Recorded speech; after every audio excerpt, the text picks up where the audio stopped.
James and the van. It was a frosty morning on the island of Sodor, and James was bringing a goods train from the Little Western. He was cold and tired, and wouldn't stop complaining.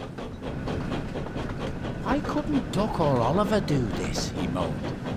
"A splendid engine like me should be pulling coaches, not these troublesome trucks." "Don't worry, James," said his fireman. "We've nearly reached the yard now, so you can have a drink and a rest before your next train." "Good," James replied. "A nice long rest will make me feel much better."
Soon they arrived back at the yard.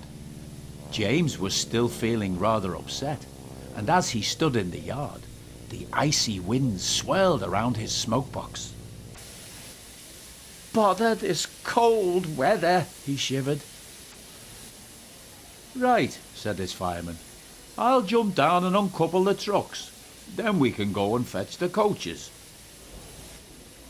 He walked over to the coupling and tried to uncouple it, but try as he might, it would not budge. "What's going on back there?" asked James. "I'm going to be late for my passengers." "There seems to be a problem with the coupling," said his fireman at last. "It looks like we're going to have to take the van with us." "What?" exclaimed James. "Pull my train and this horrible van too? No, I won't. What would the other engines think if they found out?" "Great," grumbled the van. "Now I'm stuck behind you for the rest of the day." "Now come on," soothed his fireman. "We must remember the passengers. We can't leave them standing out in the cold." "Fine," groaned James. "The sooner we take these passengers, the sooner I can get to the works and get my coupling fixed."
James arrived at the platform, still cold and upset.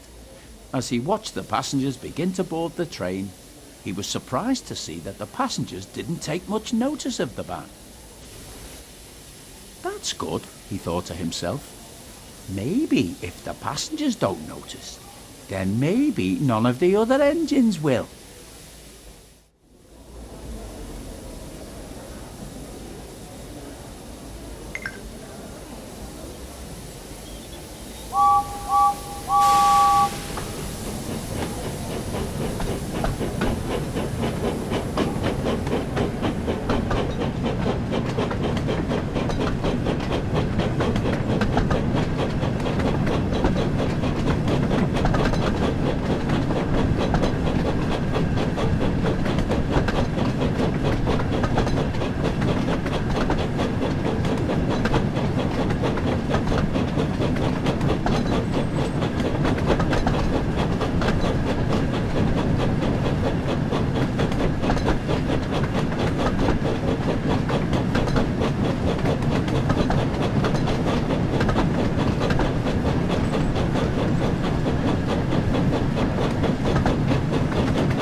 As James arrived at the station, he suddenly heard a familiar whistle.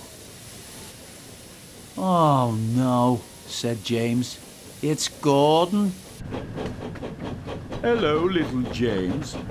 What are you doing coupled to that van?" asked Gordon. "Oh, is that what passes as a special coach nowadays?" Gordon puffed away, still laughing. James tried to ignore him, And it wasn't long before the guard's whistle blew and they continued on their way.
James soon arrived at Wellsworth Station.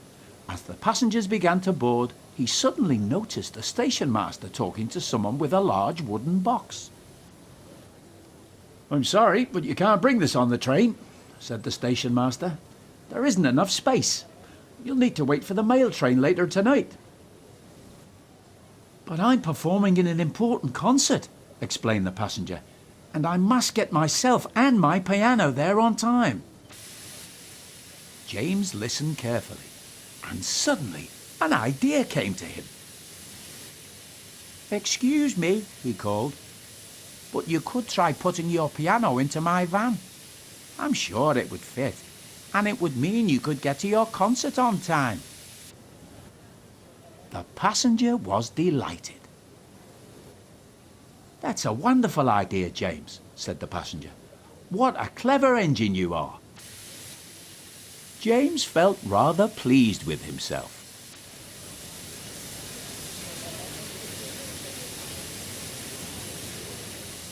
"This piano is heavy," moaned the van. "Why did we have to take it?" "Do stop your complaining," puffed James. "All this fuss over one wooden box." "The piano is loaded now, so it's almost time for us to get going," said James to the passenger. So the passenger hurried quickly to their carriage, and moments later the guard blew his whistle, and James knew it was time to leave.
At the next station, Sir Topham Hatt was waiting for James to arrive. He was surprised to see a goods van in front of his coaches. He was just about to ask him about it when the owner of the piano came over to see him. "This clever engine and his crew came to my rescue," he explained. "They helped me to transport my piano in time for my band's concert tonight. And James offered to help. You must be very proud of him." "Indeed I am," smiled Sir Topham Hatt. "James, your quick thinking has helped a passenger in need, and you've once again proven yourself to be a really useful engine." "Thank you, sir," puffed James proudly. "Hey, what about me?" cried the van. "I had to carry the piano." Sir Topham Hatt turned his attention to the van. "I hear you helped one of my passengers today," he said. "So I must thank you as well. You are a very useful van indeed, and you've even given me an idea. Perhaps we should consider adding vans to all our passenger trains in future." "I think that's a good idea, sir," said James. "Getting stuck to a goods van wasn't such a bad thing after all." The van was pleased, but a little embarrassed. He wasn't used to getting praise like this, and was looking forward to his next passenger train.